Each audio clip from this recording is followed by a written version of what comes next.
नमस्ते बच्चों, फिर से हमारे क्लास में आपका पुनः स्वागत है एवं हार्दिक अभिनंदन है। हम इस श्रृंखला में चल रहे हैं पंक्ति वाइज और हमारा आज का जो टॉपिक है वो व्यंजन वर्ण है। हम अपने कॉपी में लिखते हुए आपको स्पष्ट करते जा रहे हैं, तो कृपया आप अपना जो योगदान है आप अपने कमेंट्स बॉक्स में लिख सकते हैं और आप हमारे उत्साह के लिए चैनल को सब्सक्राइब करते रहें और ताकि मुझे ये भी पता लगा रहे से कितने छात्र पढ़ रहे हैं।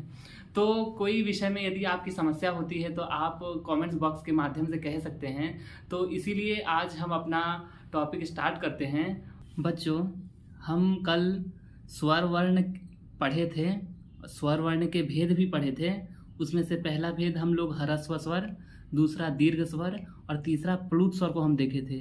हमने आप लोग को ये भी बताया था, एक श्लोक बताया था। श्लोक के माध्यम से हमने ये बताया था किस स्वर में बोलने में कितना समय लगता है, और मैंने एक शॉर्ट वीडियो के माध्यम से ये बताया है से कौन से पशु पक्षी एक स्वर, दो स्वर, तीन स्वर और अर्धमात्रा में बोलते हैं। वो काफ़ी अच्छा से देखा, ये मैंने बताया है, आप उसे देख सकते हैं। तो आज हमारा टॉपिक रहेगा व्यंजन वर्ण। तो व्यंजन की परिभाषा मैंने इस प्रकार लिखी है, जिसके उच्चारण में स्वर की सहायता ली जाती है उसे व्यंजन कहते हैं। जैसे कि हम बच्चों ये एग्जाम्पल में ले लें, जैसे कि क, तो हम बोलते हैं क, तो इसके पीछे आता है अ। जैसे कि क, तो इसके पीछे अ छिपा है, इसीलिए इसे हम क्या कहते हैं, व्यंजन कहते हैं। क्योंकि व्यंजन क्या है, स्वर के सहायता के बिना कभी बोला ही नहीं जा सकता, इसीलिए इसे हम व्यंजन कहते हैं। क, ख, छ, त्र इत्यादि जितने भी है, क से लेके ज्ञ तक, ये सभी हमारे व्यंजन में आते हैं। व्यंजन के वैसे 4 भेद हैं, ये स्पर्श व्यंजन, अंतस्थ व्यंजन, ऊष्म व्यंजन और संयुक्त व्यंजन। लेकिन हम भेद को यदि वास्तविकता के आधार पर देखें तो वो 3 ही हैं, क्योंकि संयुक्त व्यंजन है ना, वो तीनों व्यंजनों से मिलकर बनते हैं।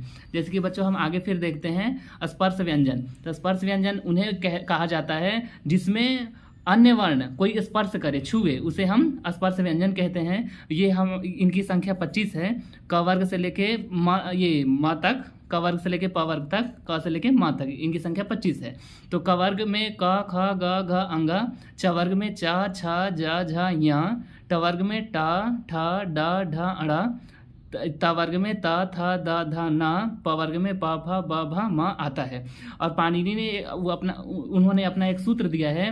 सूत्र का नाम है कादयोम अवसानः स्पर्शः। इस सूत्र के माध्यम से ही स्पर्श वर्णों को हम जो 25 कह रहे हैं वो हमें यही कह रहा है से क आदयः, क आदयः, आदयः का अर्थ होता है आदि। तो क से लेकर आदि मतलब लेकर, म अवसाना तक, म तक, उसे हम स्पर्श कहते हैं।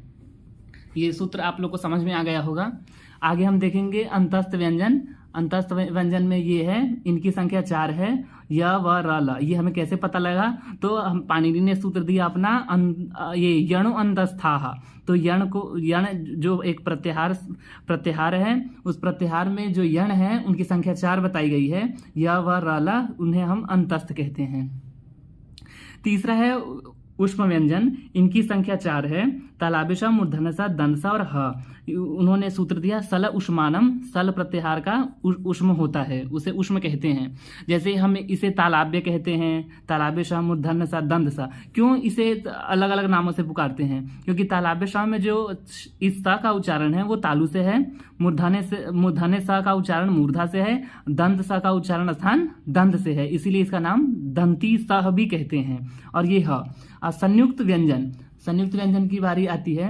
इनकी संख्या निश्चित नहीं है। क्यों निश्चित नहीं है, वर्णमाला के अनुसार 3 बताया है, क्योंकि छत्रज्ञ लास्ट में बचता है, छत्रज्ञ।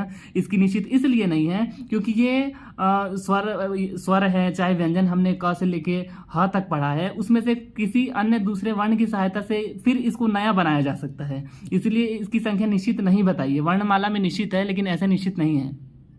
जैसे कि हमने कहा ये मिलकर बनता है, तो कैसे, तो छ को हम देखेंगे तो ये क हलंत, मूर्धन्य सा हलंत प्लस अ, ये कक्षा पढ़ते हैं। यदि किसी वर्ण से पहले यदि लगा हो तो छ पढ़ते हैं, यदि वर्ण के बाद हो तो उसे अक्षा कहते हैं। जैसे कि अक्षर में छ है वो बीच में है, मतलब पहले नहीं है वो बाद में है, इसीलिए उसे अक्षर कहते हैं। क्षत्रिय में जो छ है उसे अक्षा ना कह के उसे छ कहते हैं, अक्षर क्षत्रिय, तो वहां पे अक्षा नहीं कहा जा रहा है।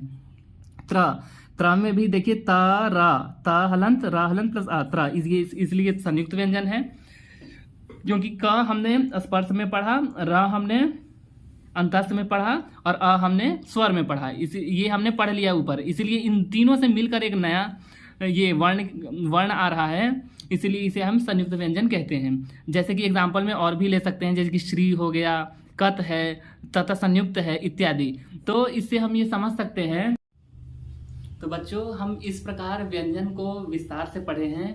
तो इसके बाद हमारा टॉपिक उच्चारण स्थान हो सकता है, वर्ण विश्लेषण, वर्ण विच्छेद इत्यादि होगा। हम व्याकरण को विस्तृत रूप से एक एक टॉपिक डालेंगे, क्योंकि 6 से लेके जो 12 तक बच्चे पढ़ते हैं उसे किसी भी विषय के टॉपिक में समस्या ना हो। क्योंकि हम व्याकरण यदि हम अच्छे से नहीं पढ़ते हैं तो हमें संस्कृत या हमें हिंदी व्याकरण या हिंदी के पाठ्य पुस्तक पढ़ने में अत्यधिक समस्या होती है, क्योंकि व्याकरण का सहायता हमें हर जगह लेना पड़ता है। क्योंकि जब शुद्धता की बात आती है, कहीं ना कहीं हमें भाषा को लेकर ही आती है। क्योंकि हम जैसे कि एसएसटी पढ़ते हैं, साइंस पढ़ते हैं या गणित पढ़ते हैं, तो हमारा इसमें जो भाषा का जो चयन है वो अत्यधिक महत्वपूर्ण है। बच्चों, आप अपने दोस्तों को इसको शेयर करें, लाइक करें, सब्सक्राइब करें, और जो भी समस्या होती है आप हमें या व्हाट्सएप के माध्यम से या तो कमेंट्स बॉक्स में आप अपनी समस्या को लिख सकते हैं। उसका हम समाधान अति शीघ्र से शीघ्र करेंगे। धन्यवाद।